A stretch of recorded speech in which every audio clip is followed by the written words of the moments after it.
ఈ రోజుల్లో చిన్నవాళ్ళు, పెద్దవాళ్ళు వయసుతోటి సంబంధం లేకుండా అందరూ కంప్లైంట్ చేసేది ఒకటే ఏంటి అంటే పెయిన్. 5 సంవత్సరాల వాళ్ళకి వస్తుంది, 60 సంవత్సరాల వాళ్ళకి వస్తుంది. దీనికి గల ముఖ్య కారణాలు ఏంటి అని అంటే ఫస్ట్ ఆఫ్ ఆల్ నొప్పి మంచిదా కాదా అంటే నొప్పి ఎప్పుడు మంచిదే. ఎందుకంటారు? నొప్పి ఉంటేనే మనకి ఒక అన్ప్లెజెంట్ సెన్సేషన్ కదా, బాడీలో ఏదో డిఫరెన్స్ జరుగుతుంది, మన బాడీకి సంబంధించిన సిగ్నలింగ్ పాత్వేలో ఏదో డిఫరెన్స్ వచ్చింది అనే విషయం మనకు తెలుస్తుంది. ఇదే హార్ట్ గురించి తీసుకుంటే హార్ట్ కి కూడా పెయిన్ వస్తుంది, హార్ట్ అటాక్ అంటారు. ఆ పెయిన్ రాకపోతే సైలెంట్ గా హార్ట్ లో ఏం జరుగుతుంది, హార్ట్ కి బ్లడ్ సప్లై తగ్గేది, ఇవన్నీ కూడా మనకు తెలియదు కదా. అలా నొప్పి అనేది ఒక అన్ప్లెజెంట్ సెన్సేషన్ అయినా సరే అది మీ ఫ్రెండ్ గా భావించండి. సో నొప్పి ఎప్పుడు వస్తుంది, ఏ టైంలో వస్తుంది, ఎక్కడ వస్తుంది? నొప్పిని మనం సహజంగా 2 రకాలుగా చెప్పొచ్చు. మస్కులోస్కెలిటల్ పెయిన్స్ ఉంటుంది, అంటే ఎముకలు కండరాలకు సంబంధించిన నొప్పులు ఉంటాయి. రెండోది సాఫ్ట్ ఆర్గాన్స్ కి సంబంధించిన పెయిన్స్, అంటే హార్ట్ అటాక్స్ అవ్వచ్చు, హార్ట్ పెయిన్స్ అవ్వచ్చు, కిడ్నీ రీజన్ లో పెయిన్స్ అవ్వచ్చు, కిడ్నీలో నుంచి స్టోన్స్ బయటకు వచ్చేటప్పుడు పెయిన్స్ అవ్వచ్చు. ఇలా డిఫరెంట్ కేటగిరీస్, అంటే డిఫరెంట్ ఆర్గానిక్స్ సంబంధించిన పెయిన్స్ ని మనం చూడొచ్చు.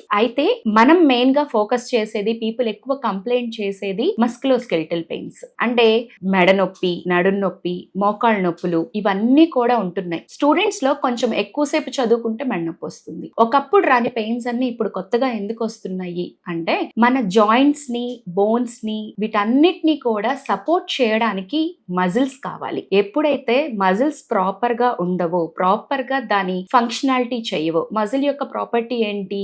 కంట్రాక్షన్ అండ్ రిలాక్సేషన్, హోల్డింగ్ ఒక జాయింట్ పొజిషన్. ఇది గనక జరగకపోతే మనకి పెయిన్స్ అనే జాయింట్ మీద ప్రెషర్ ఎక్కువ పడుతూ ఉండడం వల్ల జాయింట్ త్వరగా అరిగిపోయి పెయిన్స్ వస్తూ ఉంటాయి. సో ఇలా మజిల్స్ కంట్రాక్షన్ లో ఇష్యూస్ వచ్చి పెయిన్స్ రావడానికి గల కారణాలు ఏంటి? ఎందుకు మజిల్స్ కంట్రాక్షన్స్ అవ్వట్లేదు, ఎందుకు మజిల్స్ జాయింట్స్ కి సపోర్ట్ చేయలేకపోతున్నాయి అని అంటే దానికి ఒక మెయిన్ రీజన్ ఇప్పుడు అందరూ వెంటనే చెప్పేది ఏంటి అంటే జంక్ ఫుడ్. మన జంక్ ఫుడ్ లో మాక్సిమం అన్ని కూడా ఫ్రీ షుగర్స్ ఎక్కువగా ఉంటున్నాయి. ఎప్పుడైతే మనం షుగర్ కంటెంట్ ఎక్కువ తీసుకుంటామో, షుగర్ అంటే పిజ్జాస్, బర్గర్స్ మాత్రమే కాదు, షుగర్ ఉండే కేక్స్ మాత్రమే, పేస్ట్రీస్ మాత్రమే కాదు, మైదా వీటిల్లో కూడా ఎక్కువ షుగర్ కంటెంట్ ఉంటుంది. మన రైస్ లో కూడా షుగర్ కంటెంట్ ఎక్కువ ఉంటుంది. ఇలా ఈ షుగర్ కంటెంట్ ఉన్న ఫుడ్ ని కనుక మనం తీసుకుంటే, కార్బోహైడ్రేట్ ఎక్కువగా ఉన్న ఫుడ్ కనుక మనం తీసుకుంటే మన బాడీలో మెగ్నీషియం లెవెల్స్ అనేవి తగ్గిపోతూ ఉంటాయి. 1 మెగ్నీషియం ఇది కట్ చేయండి. 1 షుగర్ మాలిక్యూల్ కనుక మనం తీసుకున్నట్లయితే మన బాడీలో 35 to 55 molecules of magnesium requirement ఉంటుంది. ఎప్పుడైతే మన బాడీలో షుగర్ ఎక్కువ తీసుకుంటూ ఉంటామో మెగ్నీషియం అనేది తగ్గిపోతూ ఉంటుంది, కన్సంప్షన్ పెరుగుతూ ఉంటుంది. కానీ మనం సైమల్టేనియస్ గా మెగ్నీషియం ఇస్తున్నామా అంటే అదొక పెద్ద క్వశ్చన్ మార్క్. ఇవ్వట్లేదనే చెప్పాలి. ఎందుకనంటే మన వాటర్ లో క్లోరిన్ ఉంటుంది, క్లోరిన్ కూడా మెగ్నీషియం తగ్గించేస్తుంది. మన పేస్ట్ లో ఫ్లోరిన్ ఉంటుంది, అది మన షుగర్ ని, మన మెగ్నీషియం ని తగ్గించేస్తూ ఉంటుంది. ఇలా మన రోజువారీ కార్యక్రమాల్లో మనం యూజ్ చేసే, మన రొటీన్ లో మనం యూజ్ చేసే ఎన్నో రకాల కెమికల్స్ మన బాడీలో మెగ్నీషియం లెవెల్స్ తగ్గడానికి కారణమవుతున్నాయి. సో అందుకోసమని ప్రతి ఒక్కళ్ళు కూడా బాడీలో పెయిన్స్ ఉంటున్నాయి అని అంటే ఫస్ట్ మీ సీరం మెగ్నీషియం లెవెల్స్ ఎంత ఉన్నాయి అని చెక్ చేసుకోండి. ఓకే. అండ్ మజిల్స్ సపోర్ట్ చేయడానికి మెగ్నీషియం ఎంత అవసరమో, మజిల్స్ ఎప్పుడైతే సపోర్ట్ చేయట్లేదు అని అంటే దానికి నేను జనరల్లీ ఒక క్లాసికల్ ఎగ్జాంపుల్స్ చెప్తూ ఉంటాను నా క్లయింట్స్ అందరికీ కూడా. మనకి బావిలోంచి నీళ్లు తీస్తున్నాము అని అంటే జస్ట్ ఇమాజిన్ బిందె బరువు అంతే ఉంటుంది, గిలక అంటే పుల్లి ఉన్నప్పుడు ఆ బరువు లాగడం చాలా ఈజీ అవుతుంది. అదే గిలక లేనప్పుడు, పుల్లి లేనప్పుడు అదే బిందె బరువు మన మీద బాగా ఎక్కువ ప్రెషర్ ఇస్తూ ఉంటుంది. అలా ఎప్పుడైతే మజిల్స్ ప్రాపర్ గా స్ట్రెంగ్త్ గా ఉంటుందో అప్పుడు మన బాడీలో జాయింట్స్ మీద ప్రెషర్ పడకుండా మనకి మజిల్స్ పుల్లి లాగా వర్క్ చేస్తూ ఉంటాయి. సో అందువల్ల పెయిన్ మేనేజ్మెంట్ లో, ముఖ్యంగా మస్కులోస్కెలిటల్ పెయిన్స్ లో ఎక్సర్సైజెస్ అనేవి విడదీయరాని బంధం అయితే ఉంటుంది. అందుకే ఈ మధ్య మొత్తం అందరూ కూడా ఫంక్షనల్ ఫిట్నెస్ అనే నేమ్ తోటి న్యూ ఎక్సర్సైజ్ ప్రోగ్రామ్స్ అన్నిటిని కూడా తీసుకురావడం జరుగుతుంది. So first of all pain రావడానికి గల కారణాలు చూస్తే మజిల్ సపోర్ట్ చేయకపోవడం ఒకటి అయితే, రెండోది మన బాడీలో హైల్యూరోనిక్ యాసిడ్ ఇవన్నీ కూడా తక్కువ ఉండడము, ఫేషియా హైడ్రేషన్ తక్కువగా ఉండడము, అండ్ ఒక మజిల్ పైన ఉన్న కవరింగ్ ఫేషియా అనేది ఒక మజిల్ పైన ఉన్న మజిల్ ఒక మజిల్ పైన ఉన్న ఫేషియా కవరింగ్ అనేది డ్రైగా అయిపోవడం కూడా ఇంకొక reason.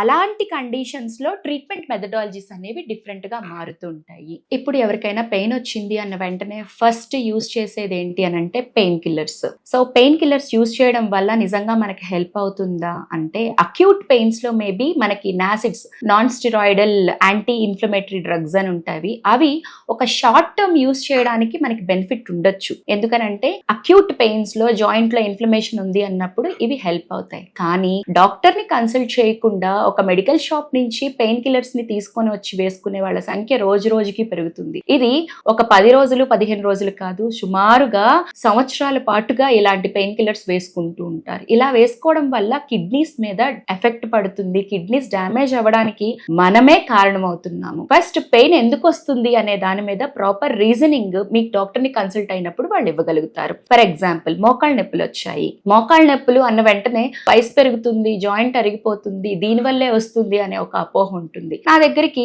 Last week 2 different types of cases వచ్చాయి మోకాళ్ళ నొప్పులకు సంబంధించి. ఒకటి మోకాళ్ళు అరుగుదల కాదు, పెర్స్ ఆన్సరీనా పర్సైటిస్. అంటే ఏంటి, మన కాలి కండరాలు మోకాళ్ళ దగ్గర జాయింట్ దగ్గరికి వెళ్ళి అతుక్కునేటప్పుడు వాటిని టెండాన్స్ అంటాము. ఆ టెండాన్ వేర్ అండ్ ట్యార్ లోకి వెళ్లకుండా ఉండడానికి బర్సా అనే ఒక దిండు లాంటి పదార్థం ఉంటుంది. ఈ దిండు లాంటి పదార్థం మన బాడీలో కనుక ఒమేగా 3 ఫ్యాటీ యాసిడ్స్ తక్కువగా ఉంటే ఇన్ఫ్లమేషన్ కి గురయ్యి వాపు ఇవన్నీ కూడా వస్తుంటాయి. ఇలాంటి వాళ్ళు నడిచేటప్పుడు పెయిన్ రాదు, పడుకున్నప్పుడు మోకాలు మడిచేటప్పుడు, మోకాలు అంటే మనం నిద్రపోతున్నప్పుడు మోకాలు మడుస్తూ ఉన్నప్పుడు పెయిన్ మనకు తెలుస్తూ ఉంటుంది. ఇది చాలా టిపికల్ గా అనిపిస్తుంది అనమాట. పెయిన్ అనేది చాలా టిపికల్ డిఫరెన్స్ అయితే ఉంటుంది రెగ్యులర్ గా వచ్చే మోకాళ్ళ అరుగుదల వల్ల వచ్చే పెయిన్స్ కన్నా కానీ. సో ఇలాంటి డిఫరెన్సెస్ అన్ని కూడా మీకు ఎలా తెలుస్తాయి, ప్రాపర్ డయాగ్నోసిస్ చేసినప్పుడు మాత్రమే తెలుస్తాయి.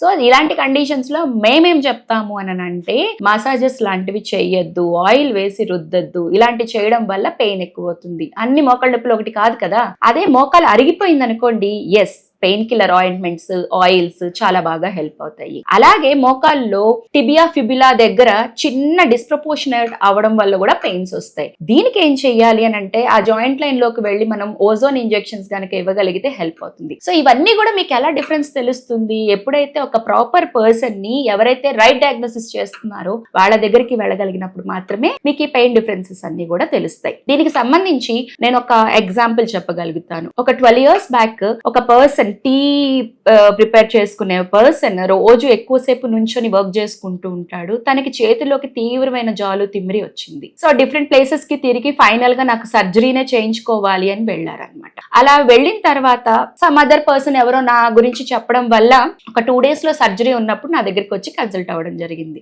అలా కన్సల్ట్ అయినప్పుడు ఇది రేడియేటింగ్ పెయిన్ రావడానికి గల మెయిన్ రీజన్స్ మజిల్ స్పాజమ్ ని గనక మనం తగ్గించగలిగితే బాగుంటుంది అని ఉద్దేశించి తనకి ట్రీట్మెంట్ ఒక 15 days ఇచ్చాము. ఇక ఇప్పటికి అంటే లాస్ట్ 12 years నుంచి తాను ఎంత మంది పేషెంట్స్ నో నాకు రిఫర్ చేయడం జరిగింది. ఎందుకు అనంటే పెయిన్ డిఫరెన్స్. సర్జరీ వన్స్ ఒకసారి చేయించుకున్నాము అనంటే అక్కడ మనం ట్రీట్మెంట్ చేసే ఆప్షన్స్ అన్ని కూడా తగ్గుతాయి. ఎస్, కొన్ని కండిషన్స్ లో surgery is a final option. కానీ సర్జరీకి వెళ్లే ముందుగానే మనం గనక డిఫరెంట్ మెథడాలజీస్ తోటి ట్రై చేయగలిగితే పెయిన్ లో డిఫరెన్స్ ని మనం తీసుకోవడానికి అవకాశం ఉంటుంది. ఎప్పుడు ప్రాపర్ రూట్ కాజ్ మేనేజ్మెంట్ చేసినప్పుడు మాత్రమే ఇది జరుగుతుంది.